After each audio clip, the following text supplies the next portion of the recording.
this is Nita here with HeroesMart Homeschool Academy. Welcome to class. It's good to have you. In today's lesson, we're going to be, it's our orthography class, and we're going to work on spelling some two-syllable words and make sure you understand what a syllable is and what two syllables look like. So let's go ahead and open up with a word of prayer and we get right into today's lesson.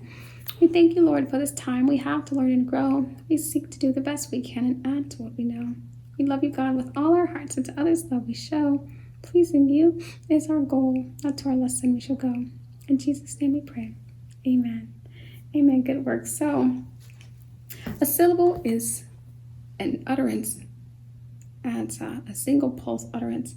So, if I say eat, I only needed one breath impulse to do that. If I say jump, one impulse. If I say jumping, two impulses. Jumping. If I say hat, dog. If I say play, if I say playing, two impulses. If I say camping, it's two impulses. If I say hot, if I say hotter, hotter.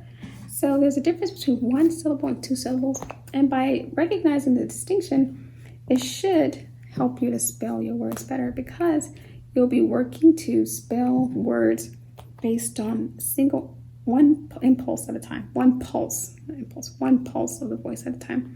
So a pulse is just, you can say one utterance. Those are both the same concept. A single utterance, a single pulse of the vocal cords. So here we have the word payment. It's two syllables. Pay, meant. This is how you spell pay. P-A-Y. Meant. M-E-N-T. Payment. If I were to say instead, we're going to have a few words, so kind of hang with me. If we want to spell the word student, that'd be stu, dent.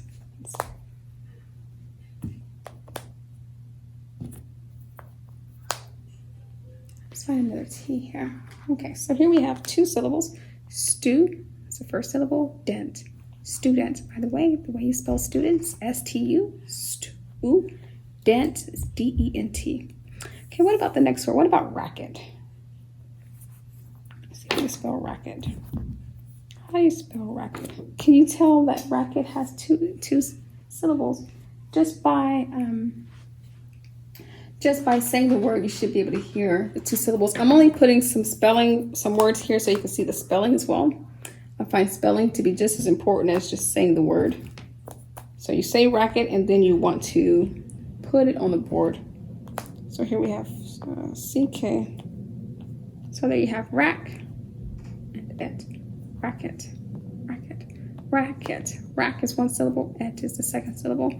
And let's try some double consonant words like the word challenge. Let's try the double consonant like the word challenge. We'll say, hey, do you like a good challenge? C-H-A. Then we just need two L's. There's one L. And a second L. It's kind of big. Second L. The syllable divider is going to go right in between the two consonants. And if you went through grade K's curriculum, you probably already knew that. Let's find an N. And G-E. Did you already know how to spell challenge? Or is the word challenging? Spelling the word may be a challenge. Hopefully it is not. Okay, let's find another E. Okay, here we have the word challenge. All right, so we have the word challenge, chow. It's one syllable, lent is the second syllable.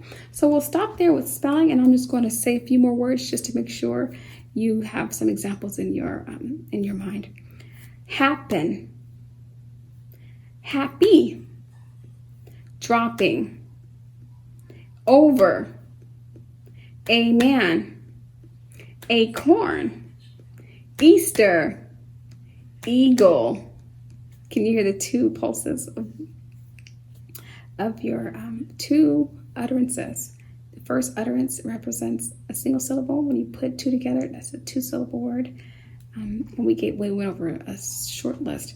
There are so many words that are two-syllable words. I just want to give you an idea of what it sounds like.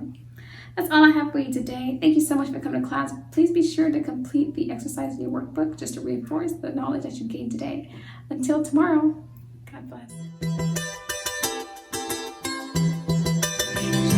I'll be your hero's buddy, and as you study with HeroesMart